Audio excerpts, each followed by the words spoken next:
If you've ever wondered how Europe managed to rob an entire continent and still call it civilization, let me introduce you to the Berlin Conference, where white men sat around a table and divvied up Africa like it was a damn potluck.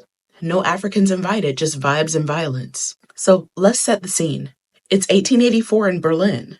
The air smells like musk, arrogance, and entitlement. Major European powers, Britain, France, Belgium, Germany, Portugal, Spain, and more, are gathering. They're not trying to stop war or famine, though. They're there to divvy up Africa. Like, literally. This wasn't a diplomatic summit. This was an imperial draft pick.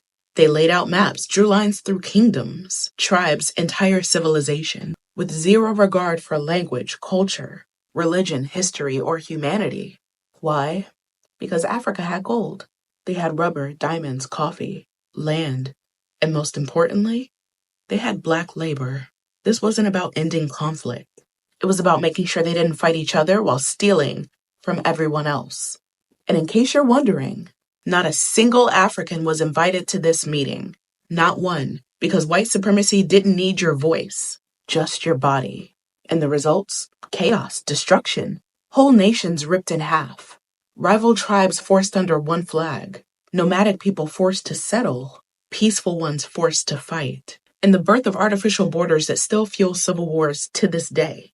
This is how Congo ended up in the hands of Belgium under King Leopold, who turned it into a personal slave state and unalived over 10 million people for rubber. 10 million people in exchange for rubber.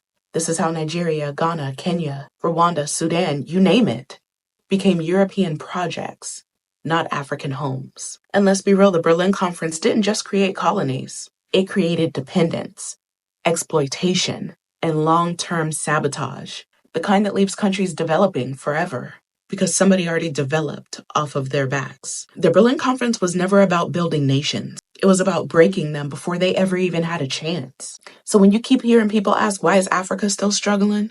Tell them it's because they were never given a fair shot. Just a white man's ruler and a deadline. So say it plain, the Berlin Conference wasn't history. It was organized looting, and the world still hasn't recovered.